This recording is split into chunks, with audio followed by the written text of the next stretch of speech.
the most obsolete idea is go to school, get a job, work hard, save money, get out of debt, and invest for the long term in the stock market. See, why would you save money when they're printing trillions of dollars? The gap between the 1% and 99% is massive. You see, it's not just money. You have to step back and look at the bigger picture. So what do you do? In every one of us is a poor person. There's still a poor person inside me. There's also a middle class person, and the middle class persons want security. They want that steady paycheck. And there's a rich person. And they're all inside of us, except that it's not taught. You're taught to go to school, get a job, and get a paycheck. You're not taught to how to get rich. If you read Rich Dad, Poor Dad, my rich dad refused to pay me. He said the paycheck was one of the most damaging things you could take in your life. He says the moment you take a paycheck, you're an employee, and that's the mindset. So my rich dad never paid me. He drove my poor dad, government employee, nuts. You gotta pay people, you gotta pay people. And Rich Dad was not saying that the paycheck was bad. He says you didn't want to be a slave to money. So as an entrepreneur, if Rich Dad folded, I just started another company. I don't need a paycheck. I don't need anybody to take care of me. If my government doesn't like me, I move to another country because they need entrepreneurs there. So the entrepreneur is not so much the business. The entrepreneur is really the mindset and the skill sets and the different set of rules. You see, small business does not operate in the same rules as big business. Entrepreneur is a mindset first, a skill set, and rules. And depending upon whether you're an employee or a small business, the rules are different. The mindsets are different, the skill sets are different. If you could say one thing to somebody who's never been an entrepreneur and they're thinking about making the leap of faith into becoming an entrepreneur, what could you tell them? Well, I'll just tell them the same thing that happened to me. My last paycheck, I still remember it clearly. It was one of the worst and the best days of my life. And I was in Puerto Rico.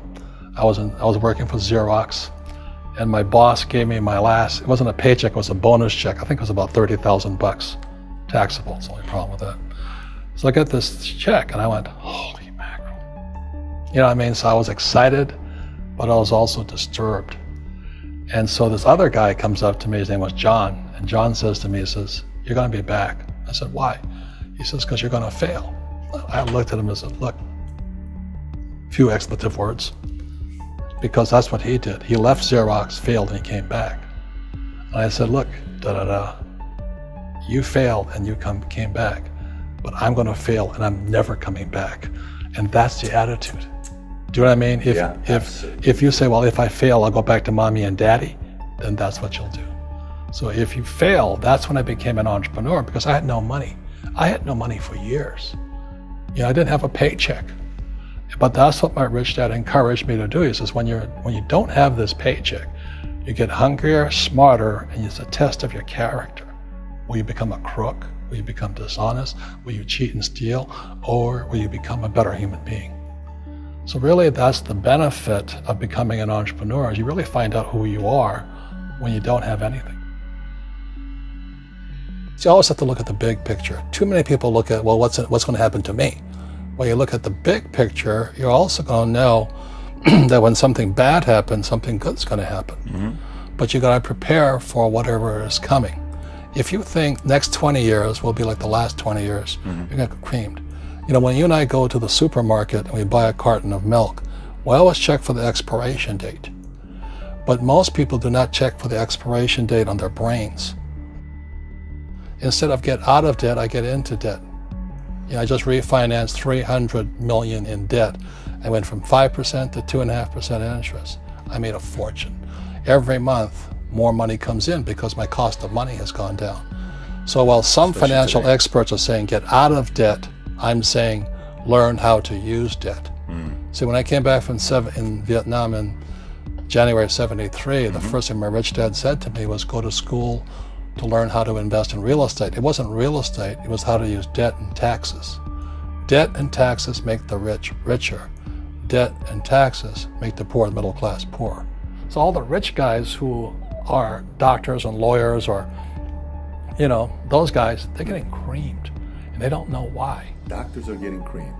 Oh yeah, they're making more money, but the take home is less. Sure. My doctor just yelled at me. He was happy. He says, "Oh, guess what? I finally made $1 million." And I said, "Yeah, this was just 3 weeks ago."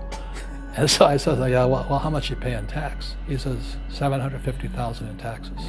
So his net was about $400,000. That's not bad. But when I make $1 million, I keep $1 million. And the reason is because I don't make it by working for money. See, if you work for money, you're taxed. So that's why lesson number 1 in Rich Dad, Poor Dad is the rich don't work for money. What we do instead is we create businesses as entrepreneurs. We acquire real estate. I don't invest in the stock market. Okay? So the reason is because as entrepreneurs, I have more control over my income, how much I make, and how much I pay in taxes. And because I'm an entrepreneur as well as an investor in real estate, I pay 0 tax. So every time I make, let's say, $1 million as an entrepreneur, I immediately invested in real estate and have a 4-to-1 step up. So I put $1 million in real estate, I get $4 million from the bank. That's why I love banks. But the banks are screwing everybody else, terrible, but it's good for me. That's why you say when you print, it's good for you, but when you print, it's bad for people that work for money. Because when you print, savers get creamed and people who work for money get creamed.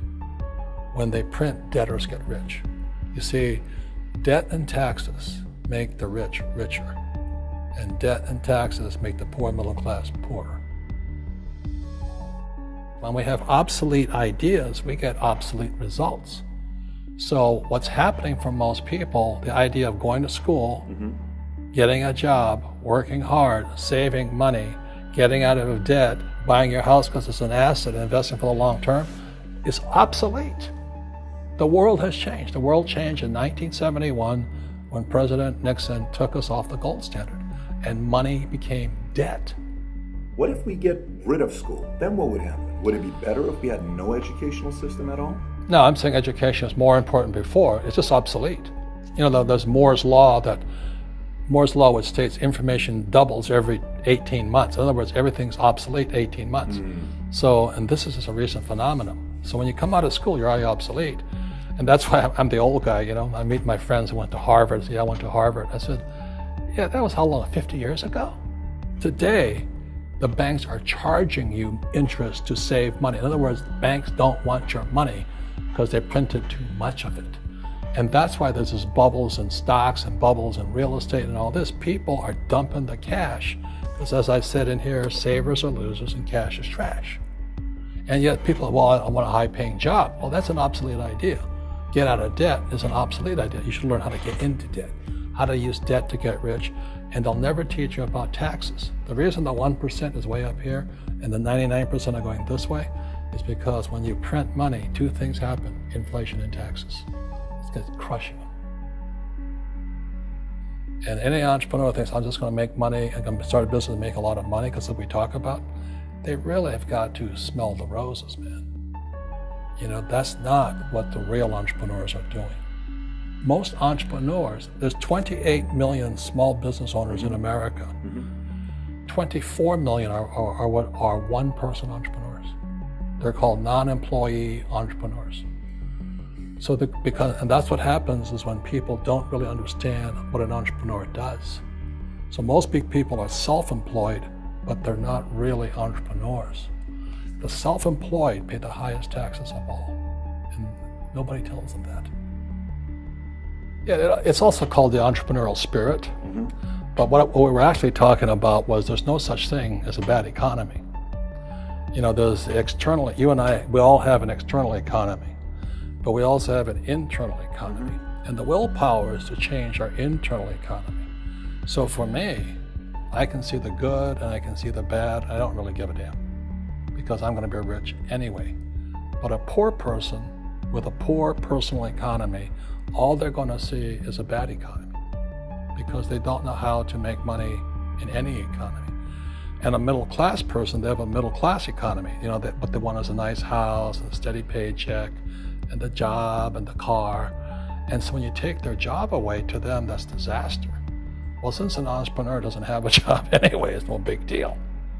So all I'm saying to people, and it's what Bucky Fuller taught me, is always two sides, you know what I mean? Unity is plural, at minimum two. So if you think the economy is bad, it's because your economy is bad. If you think that steady, employment is important, then you'll see an economy without jobs. Your economy versus the external economy. What you control versus what you can't control. I can control. Yeah, it's called an internal focus versus an external focus. So the real entrepreneur has an internal focus.